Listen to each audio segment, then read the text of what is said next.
আসসালামু আলাইকুম রহমতুল্লাহ বরকাতুহু। প্রিয় দর্শক, লেকচার 6 আর্টিকেল লেকচার 6 নিয়ে আজকে আসবো। এই পর্বে আমরা এএন এর সঠিক ব্যবহার আপনাদের সাথে তুলে ধরবো। আর এএন এর আসলে সঠিক ব্যবহারটা জানতে গেলে অবশ্যই লেকচার 5টা আপনারা মুখস্থ করতে হবে। লেকচার 5-এর আমি আবারও বলছিলাম যে বাওয়েল অক্ষর নয়, বাওয়েল সাউন্ডের পূর্বে আর্টিকেল বসিবে, এন বসিবে। আর বাওয়েল কনসোনেন্ট অক্ষর নয়, কনসোনেন্ট সাউন্ডের পূর্বে আর্টিকেল এ বসিবে। এই দুটি যদি আপনারা জানতে চান তাহলে অবশ্যই আমাদের লেকচার 5টা মুখস্থ করতে হবে। আর লেকচার 6 এক্ষুনি আমরা বোর্ডে চলে যাবো ইনশাল্লাহ। চলেন বোর্ডে চলে যাই।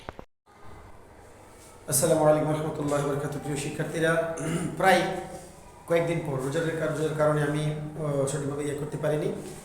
কয়েকদিন পর আমি ওই আর্টিকেল চলতেছিল আমাদের, বিশেষ করে সরকারি কলেজের যেহেতু শিক্ষক আমি, ওই সরকারি কলেজের ছাত্রদের জন্য বিলি করা হচ্ছিল। এই পাশাপাশি সারা দেশের সকল ভাষাভাষী যারা কথা বলেন তারাই সহজ ভাষায় শিখবেন আশা করি। এখন কথাটা হলো, এএনডির ব্যবহার বলেছিলাম, এএনডি কেমনে কেমনে কী হবে, লেকচার 1 2 3 4 5 পর্যন্ত আমি দিয়ে ফেলেছি। আমি বলেছিলাম যে সাধারণত আমরা জানি ছোটো সময় থেকে যারা শুনেছি বা আপনারা শুনেছেন যে কোনো শব্দের প্রথম অক্ষরটি যদি ভাওয়েল হয় তার পূর্বে এন বসিবে, যে অক্ষরটির প্রথম অক্ষর কনসোনেন্ট হয় তার পূর্বে এ বসিবে। এই কথাটা শুনছিলেন, কিন্তু আসলে প্রকৃতপক্ষে এই কথাটা সঠিক যে নয়। হ্যাঁ, আমি কথাটা বলতে গিয়ে একটা উদাহরণ দিয়েছিলাম যে বাওয়াল সাউন্ডের পূর্বে আর্টিকেল এন বসিবে, বাওয়াল অক্ষরের পূর্বে নয়। কনসোনেন্ট সাউন্ডের পূর্বে আর্টিকেল এ বসিবে, কনসোনেন্ট অক্ষরের পূর্বে নয়।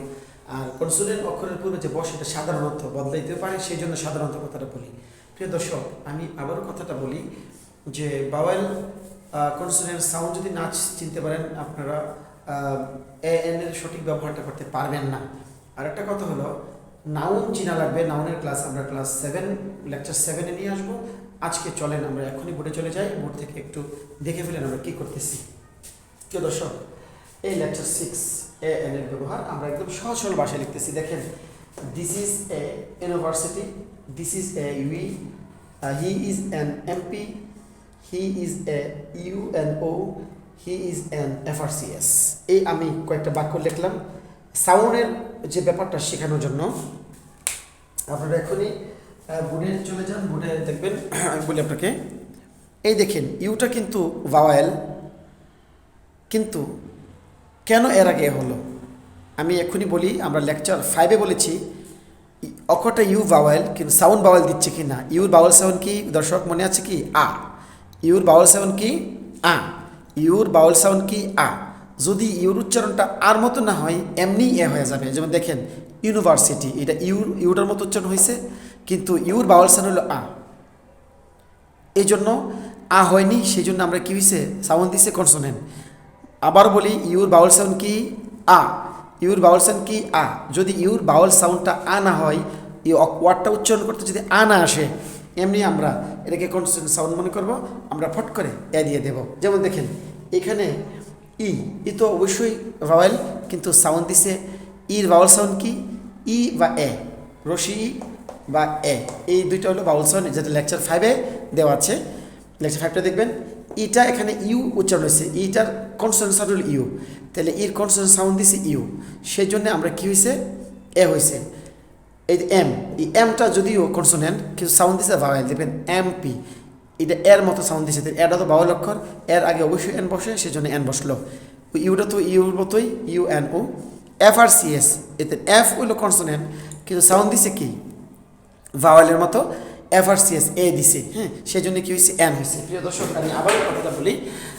দেখেন এফ, এ কিন্তু ভাওয়েল সাউন্ড, এর ভাওয়েল সাউন্ড, এর কোনো কনসোনেন্ট সাউন্ড নাই। এ এবং আই, এই দুইটি ভাওয়েল, 5টা ভাওয়েলের মধ্যে এই দুইটার কনসোনেন্ট সাউন্ড নাই। হ্যাঁ, এই দুইটার কনসোনেন্ট সাউন্ড নাই।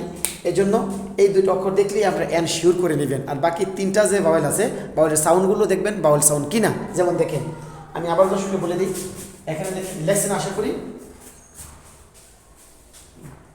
দর্শক, আশা করি হ্যাঁ লেখছেন।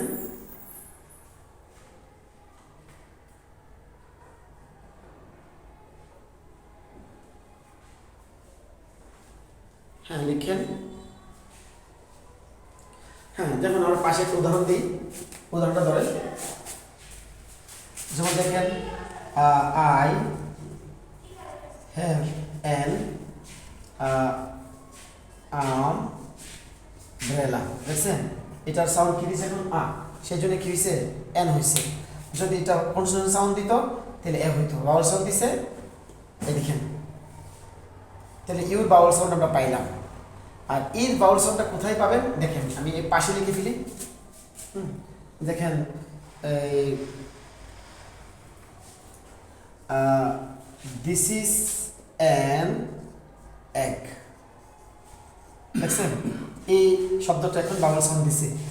এটার এর কনসোনেন্ট সাউন্ড আমি লেকচার 5 পড়লে আপনারা বুঝতে পারবেন এর কনসোনেন্ট সাউন্ড কি বাউল সাউন্ড কি।